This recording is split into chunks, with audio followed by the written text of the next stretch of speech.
ಶ್ಲಾಘನೀಯವಾಗಿರ್ತಕ್ಕಂಥದ್ದು. ಹಾಗೆ ಈ ಸಮಾಜದ ಚಿಂತನೆಗಳು ಪ್ರಾಚೀನವಾದದ್ದು. ಇದು ಸಮಾಜಕ್ಕೆ ಮುಟ್ಟಬೇಕು. ನನಗೆ ಮೊನ್ನೆ ಒಬ್ಬ ಡೆಲ್ಲಿಯಿಂದ ಫೋನ್ ಮಾಡೋದು, ವಾಟ್ ಈಸ್ ಆಲ್ಮತ್ ಸಮಾಜ ಒಳ್ಳೆ ರೆಕಗ್ನೈಷನ್, ಅದು ಯಾಕೆ ಅಂತ ಕೇಳಿದೆ.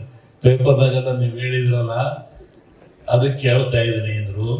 ಹೇಳಿದೆ ಈ ಥರ ಭಾಳ ಪ್ರಾಚೀನವಾದ ಸಮಾಜ ಇದೆ. ನಾನು ಸಿದ್ದರಾಮಯ್ಯನವ್ರಿಗೆ ಹೇಳಿಲ್ಲ, ಆ ಸಮಾಜದಲ್ಲಿ ಹುಟ್ಟಿರ್ತಕ್ಕಂಥ ಒಬ್ಬ ವ್ಯಕ್ತಿ ಏಕೈಕವಾಗಿ ನಾಡಿನ ಮುಖ್ಯಮಂತ್ರಿ ಆದರು, ಮತ್ತೆರಡು ಸರಿ ಮುಖ್ಯಮಂತ್ರಿ ಆದರು. ಇಸ್ಕೊಳೋದು ಕಷ್ಟ ನೀವು. ಈಗಲೇ ಆಗ್ತೀನಿ. ಯಾಕೆ ಅವರಿಗೆ ದೈವದ ಕೃಪೆ ಇದೆ, ಈ ಸಮಾಜಕ್ಕೆ ಭಗವಂತನ ಕೃಪೆ ಇದೆ, ಆಶೀರ್ವಾದ ಇದೆ. ಎಲ್ಲಿಯೂ ನೀವು ಬಡವರಲ್ಲ, ನೀವು ಕೊಟ್ಟವ್ರೆ. ನೀವೆಂದು ಕೈ ಹಿಡಿದಾರಲ್ಲ ಈ ಸಮಾಜ, ಕೊಟ್ಟಿರೋ ಸಮಾಜವೇ. ಒಂದು ಊಟ ಆಗಲಿ, ತಿಂಡಿ ಆಗಲಿ, ಊರಿನಾಗ ಉತ್ಸವ ಆದ್ರೆ ಕೊಟ್ಟಿರೋ ಸಮಾಜನೇ. ಈ ಸಮಾಜ ಬೇಡಿದ್ದಲ್ಲ, ಕೊಡುವಂಥ ಸಮಾಜ. ಯಾಕೆ ಅಂದರೆ ಈ ಸಮಾಜಕ್ಕೆ ಭಗವಂತನ ಕೃಪೆ ಇದೆ, ಆಶೀರ್ವಾದ ತಾಯಿಯಾರು ಹುಟ್ಟಿರ್ತಕ್ಕಂಥದ್ದು. ಹಾಗಾಗಿ ಈ ಸಮಾಜದ ಚಿಂತನೆ ಭಾಳ ಮುಖ್ಯವಾದ್ದು. ನಾನು ಇನ್ನೊಂದು ಕಡೆ ಹೋಗಬೇಕು, ಗುರುಗಳಿಗೆ ಹೇಳಿದೆ, ಆತ ಮಾತಾಡಿ ಅಂತೇಳಿ. ಹಾಗಾಗಿ ನಮ್ಮ ವಸ್ತುರ್ಗರು, ನಮ್ಮ ರಾಜ ಏನೂ ಇರಲಿಲ್ಲ, ಅಲ್ಲಿ ಆಡಿ ಆ ನಾಡಿನಲ್ಲಿ ಸಂಘಟನೆ ಮಾಡಿ 1,000-2,000 ಎಷ್ಟು ತೆಂಗಿನ ಗಿಡ 1,000 ಗಿಡ ತೆಂಗಿನ ಗಿಡ ಹಾಕಿದ್ದಾರೆ, ತಿರುತ್ತಿದ್ದಾರೆ, ಮಾಡಿದ್ದಾರೆ. ಮತ್ತು ಇಲ್ಲಿ ಸ್ವಾಮಿಗಳನ್ನು ಮಾಡಿ ಚಿಂತೆ.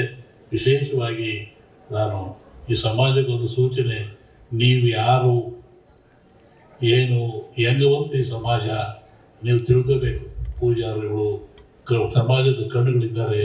ನಮ್ಮ ಸಿದ್ದರಾಮಣ್ಣಂಥ ಸಾಹಿತಿಗಳು ಮತ್ತು ಇನ್ನೊಬ್ಬರು ಚಂದ್ರಕಾಂತ್ ಅವರು 2 ಜನ PhD ಅಲ್ಲೇ ಉಳಿಬಾರದು, ಇದು ಪ್ರಚಾರದಲ್ಲಿ ಬರಬೇಕು, ಬಂದು ಈ ಸಮಾಜ ಎತ್ತುಕೊಳ್ಬೇಕು. ನಾನೊಬ್ಬ ರಾಜಕಾರಣಿ ಹೇಳಿದೆ, ಹುಷಾರಾಗಿ ಮಾತಾಡೋ, ಅಸ್ತಿತ್ವ ಕಳ್ಕಂತೀಯ ನೀನು. ಹಾಲು ಮತದ ಬಗ್ಗೆ, ಕುರುಬರ ಬಗ್ಗೆ ಏನಾದ್ರು ಮಾತಾಡಿದರೆ ಸಂಪೂರ್ಣ ನಾಶ ಆಗ್ತೀಯ. ಯಾಕೆ ನೀನು ಬೆಂಗಳೂರಿಂದ ಬೀದರ್ವರೆಗೂ ಎಲ್ಲ ಕಡೆ ಈ ಸಮಾಜ ಇದೆ. ಅವ್ರ ಮನಸ್ಸು ಮಾಡಿದ್ರೆ ಗೆಲ್ಸಕ್ಕಲ್ಲ, ಸೋಲ್ಸಕ್ಕಂತೂ ಇದ್ದಾರೆ. ಆ ಸಮಾಜ ಬಗ್ಗೆ ಮಾತಾಡಬೇಡ, ಆ ಸಮಾಜದ ಬಗ್ಗೆ ಮಾತಾಡಬೇಡ. ನೀನು ಮುಖ್ಯಮಂತ್ರಿ ಬೇಕಾದ್ರೆ ಆಗ ಅದು ಬೇರೆ ವಿಷಯ. ಆ ಸಮಾಜ ಮಾತಾಡಿದ್ರೆ ಸರ್ವನಾಶ ಆಗ್ತೀಯ ನೀನು. ಆ ಸಮಾಜ ಕೇಳೋದು ಹೋಗ್ಬೇಡ ಅಂತ ಹೇಳಿ ಅನೇಕ ಕಡೆ ಹೇಳ್ತಾ ಇರ್ತೀವಿ. ಈಗ ಮತ್ತೆ ಹೇಳಿದ ಇದನ್ನ ಆಲ್ಮಠ ಸಿದ್ದರಾಮಯ್ಯವ್ರ ಬಗ್ಗೆ ಸಂಕ್ರಾಂತಿ ಯುಗಾದಿ ಮರಯ ಆ ಬಡ್ಜೆಟ್ ಆಗೋರು ಏನು ಮಾಡೋಕ್ಕಾಗಲ್ಲ. ಹಾಗಾಗಿ ಸರಿ ಸಿದ್ದರಾಮಯ್ಯನಂತ ಮಾತಾಡೋದು, ಏನು ಸ್ವಾಮೀಜಿ ನಿಮ್ಮ ಬಗ್ಗೆ ಹೇಳಿಲ್ಲ ಕಣ್ರಿ, ನಾನು ಆ ಸಮಾಜದಲ್ಲಿ ಹುಟ್ಟಿದ್ದೀರ, ಅದಕ್ಕೆ ಹೌದು ನನ್ನ ಪುಣ್ಯ ಈ ಸಮಾಜದಲ್ಲಿ ಹುಟ್ಟಿರೋದು ಅಂತದ್ದು. ಆಮೇಲೆ ಒಂದು ಚಿಂತನೆ ಸಿದ್ದರಾಮಣ್ಣ, ನಾನು ಯಾವುದೋ ಒಂದು 5-6 ವರ್ಷದಿಂದ ಪತ್ರಿಕೆ ಓದ್ತಾ ಇದ್ದೆ. ಅದರ ಒಂದು ಕಾಲಂನಲ್ಲಿ ಬಂದಿತ್ತು, ಬಸವಣ್ಣನವರು ಈ ಸಮಾಜದವರೇ. ಆಮೇಲೆ ಇದರ ಹಲವು ಒಡೆಯರು ಹೇಳಿರಲ್ಲ, ಒಡೆಯರು ಅಂತ ಹೇಳಿರಲ್ಲ, ಒಡೆಯರು ಇರ್ತಾರೆ. ಒಡೆಯರು ದಂಪತಿರ್ತಕ್ಕಂಥವರು ಬಸವಣ್ಣ. ಹಾಗೆ ಪಾಪ ಓದಿದ್ದು ನಾನು ಇರುವ ಪತ್ರ ನನ್ನ ಹತ್ರ ಪ್ರಜಾಮಣಿ ಒಂದು ಬಂದಿತ್ತು, ಬಸವಣ್ಣವರು ಈ ಸಮಾಜದವರೇ. ಒಂದ್ಸರಿ ಮಾತಾಡ್ದ ಸಿದ್ದರಾಮಯ್ಯವ್ರಿಗೆ ಹೇಳಿದ್ದ, ಏನ್ರಿ ಬಸವಣ್ಣ ನಿಮ್ಮ ಸಮಾಜ ಅಂದ್ರೆ, ನಮ್ಮೂರಾಗ ಬಿದ್ದ ಬುದ್ಧಿ ಮುದುಕರು ಹೇಳ್ತಾ ಇದ್ದ ನಮ್ಮ ಕಡೆಲೇ ಬಸವಣ್ಣ ಅಂತ ಇದ್ರ ಬಗ್ಗೆ ಯೋಚನೆ ಮಾಡಿ ಸಂಭಾಷಿಸಿ ಅನೇಕರು ಮಾಡಿದ್ದಾರೆ. ಇವತ್ತು ನಮ್ಮ ಸಿದ್ದರಾಮಯ್ಯ ಹೇಳಿದಾಗ ಸನಾತನವಾದದ್ದಲ್ಲ, ಪುರಾತನವಾದದ್ದು. ಇದು ಪುರಾತನವಾದದ್ದು. ಆ ದೃಷ್ಟಿಯಿಂದ ಈ ಸಮಾಜ ಪುರಾತನವಾದ ಸಮಾಜ, ಮೊಟ್ಟ ಮೊದಲ ಸಮಾಜ.